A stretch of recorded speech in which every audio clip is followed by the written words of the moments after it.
me, forever on fire. ಚಿನ್ನ ಈ ವರ್ಷ ತುಂಬ ದುಬಾರಿ ಆಗುತ್ತಂತೆ. 2025ರಲ್ಲಿ ಹಳದಿ ಲೋಹ ಚಿನ್ನದ ಬೆಲೆಯಲ್ಲಿ ಭಾರಿ ಏರಿಕೆ ಆಗುತ್ತೆ ಅಂತ ಹೇಳಲಾಗ್ತಾ ಇದೆ. 10 ಗ್ರಾಮ್ ಬಂಗಾರದ ಬೆಲೆ 90,000 ಕೂಡ ಮುಟ್ಟಬಹುದು ಅಂತ ನಿರೀಕ್ಷೆ ಇದೆ.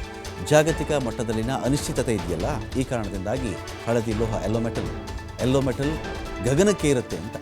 ಜಾಗತಿಕ ಬಿಕ್ಕಟ್ಟು ಶಮನಗೊಳ್ಳದ ಹೊರತು ಬೆಲೆ ಇಳಿಕೆ ಅಸಾಧ್ಯ ಅಂತೇಳಿ ತಜ್ಞರು ಹೇಳ್ತಾ ಇದ್ದಾರೆ. ಆದರೆ ಇನ್ನೊಂದು ಕಡೆ ಚೆಕ್ ಮಾಡಿಕೊಂಡಾಗ ಬಿಕ್ಕಟ್ಟು ಶಮನವಾಗುವಂತಹ ಪ್ರಯತ್ನಗಳಾಗಲಿ ಲಕ್ಷಣಗಳಾಗಲಿ ಯಾವುದೂ ಕಾಣಿಸ್ತಾ ಇಲ್ಲ. ಮತ್ತೊಂದು ಕಡೆ ಜಾಗತಿಕ ಮಾರುಕಟ್ಟೆಯಲ್ಲಿ ಆರ್ಥಿಕ ಅನಿಶ್ಚಿತತೆ ಒಂದು ಕಡೆ ಕಾಣಿಸ್ತಾ ಇದೆ.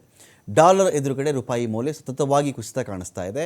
ಜಾಗತಿಕ ಬಿಕ್ಕಟ್ಟಿನ ಕಾರಣದಿಂದಾಗಿ ಚಿನ್ನದ ಮೇಲಿನ ಹೂಡಿಕೆ ಸೇಫ್ ಅಂತ ಹೇಳ್ತಾ ಇದ್ದಾರೆ. ಇದರಿಂದ ಎಲ್ಲರೂ ಒಂದು ಕಡೆ ಚಿನ್ನ ಖರೀದಿಗೆ ಮುಗಿಬಿದ್ದಿದ್ದಾರೆ. ಇದರ ಪರಿಣಾಮ ಕೂಡ ಕಾಣಿಸ್ಕೊಳ್ತಾ ಇದೆ. ಚಿನ್ನ ನಾವೀಗ ತೊಗೊಂಡು ಇಟ್ಕೊಂಡ್ಬಿಡೋಣ, 90,000 ಆಗುತ್ತಂತೆ, 1 ಲಕ್ಷ ಆಗಿಬಿಡುತ್ತಂತೆ 10 ಗ್ರಾಮ್ಗೆ ಅಂತೆಲ್ಲ ಮಾತಾಡ್ತಾರಲ್ಲ, ಚಿನ್ನ ಖರೀದಿಗೆ ಮುಗಿಬಿದ್ದರು. ಚಿನ್ನ ಖರೀದಿಗೆ ಮುಗಿಬಿದ್ದಾಗ ಡಿಮ್ಯಾಂಡ್ ಜಾಸ್ತಿ ಆಯಿತು, ಬೆಲೆ ಕೂಡ ಜಾಸ್ತಿ ಆಗುತ್ತೆ.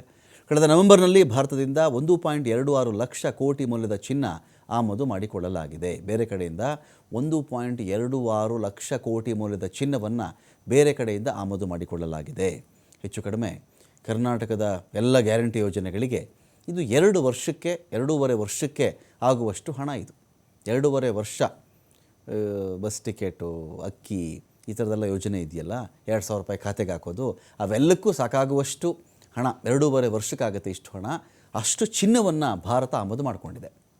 ಕಾರಣ ಇಷ್ಟೇ, ಆರ್ಥಿಕ ಬೆಳವಣಿಗೆ ಉತ್ತೇಜನಕ್ಕೋಸ್ಕರವಾಗಿ ಕೆಲ ಕೇಂದ್ರೀಯ ಬ್ಯಾಂಕ್ಗಳಿಂದ ಬಡ್ಡಿ ಕಡಿತ ಆಗಿದೆ. ಹಣದ ಪೂರೈಕೆ ಹೆಚ್ಚು ಮಾಡಬೇಕು ಅಂಥೇಳಿ ವಿತ್ತೀಯ ನೀತಿ ಅನುಕರಣೆ ಮಾಡಲಾಗ್ತಾ ಇದೆ. ಕೇಂದ್ರೀಯ ಬ್ಯಾಂಕ್ಗಳಿಂದ ಚಿನ್ನದ ಖರೀದಿ ಮುಂದುವರಿಕೆ ಆಗಿದೆ. ಡಾಲರ್ ಎದುರುಗಡೆ ರೂಪಾಯಿ ಮೌಲ್ಯ ಕುಸಿತ ಕಾಣಿಸ್ತಾ ಇದೆ.